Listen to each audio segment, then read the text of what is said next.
by the way, the journey to Islam, we say some people take their time coming to Islam, but it's not any different even after Islam. Your progress, even after coming into Islam, takes time. It doesn't happen overnight.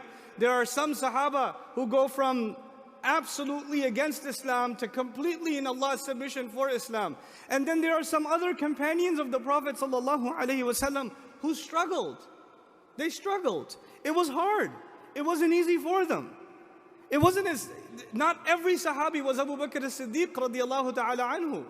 Not everyone was Umar bin al-Khattab radiallahu ta'ala anhu. They weren't. People were at different levels. Why do you think the best generation, the best of all generations, when the ayat came about alcohol, they came one time or in stages? They came in stages. Can you imagine? These are the best people, the best believers of all the other generations that will ever come. And the best of all generations, Allah did not impose a drastic change on them collectively, immediately. He didn't expect that it would disappear all of a sudden, even though in the final revelation that has to do with khamr, that has to do with alcohol and wine consumption, Allah Azza wa Jal describes it as rijsum min amal shaitan, an abomination, an evil from the work of the devil. Now I want you to think about this.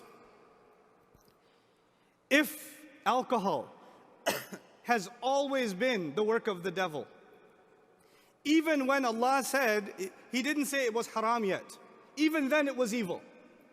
Even then. Even when He said, at least don't be drunk when you what? When you pray. Even then it was still the work of who? The devil. But Allah didn't say it yet. It was too much to handle for some people. So Allah was merciful to the believers, even around the Messenger of Allah sallallahu alaihi wasallam. And He allowed them to develop, to mature, and eventually gave them the final verdict: this is evil. This is an abomination. You need to stop altogether. What I'm trying to tell you is, nowadays you give da'wah to someone and you expect them to turn around and turn into a sahabi, or if not sahabi, at least a tabi'i, within 24 hours. Bro, I told you it's haram yesterday. Why are you still doing it, bro? Astaghfirullah al-azim. These people don't even change, man. I already gave them da'wah. They didn't change. I already told them. I gave a whole 20-minute khutbah. And look, nothing changed. Man, can you go read something about Nuh alayhi salam or something, dude? He has a right to say people don't change. You don't have a right to say that. And by the way, it is not your words or my words that change people. It is not our words that change people. It is Allah that changes people. I start from here because this talk is supposed to be a balance between dunya and akhirah.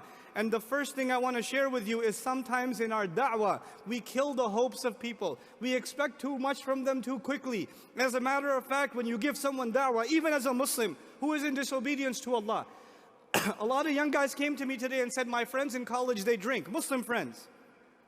They drink, they do drugs, and they do worse. And I'm trying to give them advice. What do? I don't know what to do with these guys. They don't want to come with me to Jum'ah.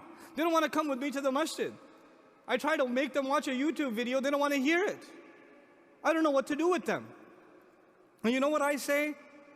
You just need to be patient with them and keep giving them a reminder. And don't give up on them, because you don't know which of your words are going to be planted inside their heart like a seed, and you don't know when that seed Allah will grow it.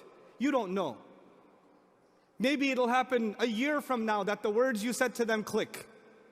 Maybe it'll happen 10 years from now. Maybe it'll happen overnight. That is not up to us.